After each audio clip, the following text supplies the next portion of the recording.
प्रदेश की जेलों में 2 अक्टूबर से जेलों में सुधार के लिए मोहन सरकार द्वारा लाए गए कानून पर अमल शुरू होगा।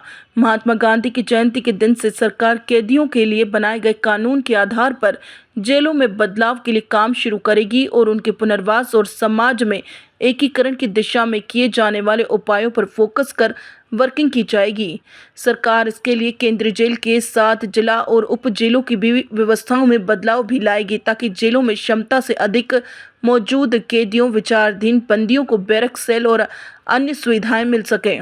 मध्य प्रदेश में सुधारात्मक सेवाएं और बंदीगृह अधिनियम 2024 को विधानसभा में जुलाई में सर्वसम्मति से पारित किया गया था।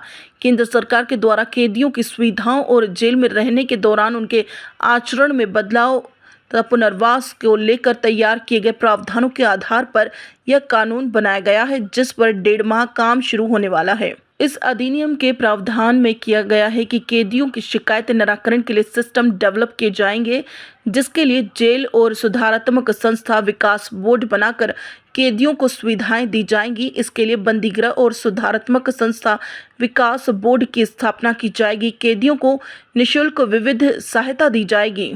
कैदियों के बचाव और सुरक्षा के उपाय करने का काम तेज होगा। उनके आवास, भोज, कपड़े, स्वच्छ व पर्याप्त जल, प्रावधान सामग्री, चिकित्सा सेवा उपलब्ध कराने के काम में कसावट लाई जाएगी।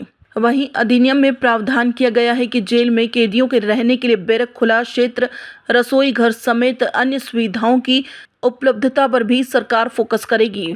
वहीं कानून में व्यवस्था तय की गई है कि सरकार अलग अलग कैटेगरी वाले कैदियों के लिए सुधार संस्थाएं बनाएगी, जिसमें केंद्रीय जेल और सुधारात्मक संस्था, जिला जेल और सुधारात्मक संस्था, उप जेल और सुधारात्मक संस्था, खुली सुधारात्मकता संस्था, केवल महिला कैदियों के लिए जेल और सुधारात्मकता संस्था और अल्प उम्र वाले अपराधियों के लिए सुधारात्मक संस्था खोली जानी है।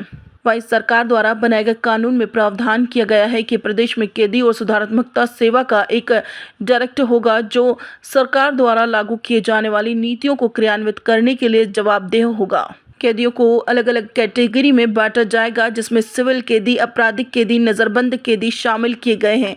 इसके अलावा दोष सिद्ध कैदी, विचाराधीन कैदी, मादक पदार्थ के सेवन में आदी और शराब अपराधी, पहली बार के अपराध तथा विदेशी कैदी के रूप में भी इसका विभाजन किया जाएगा। खबर सूत्र के लिए भोपाल से संजना प्रियानी की रिपोर्ट।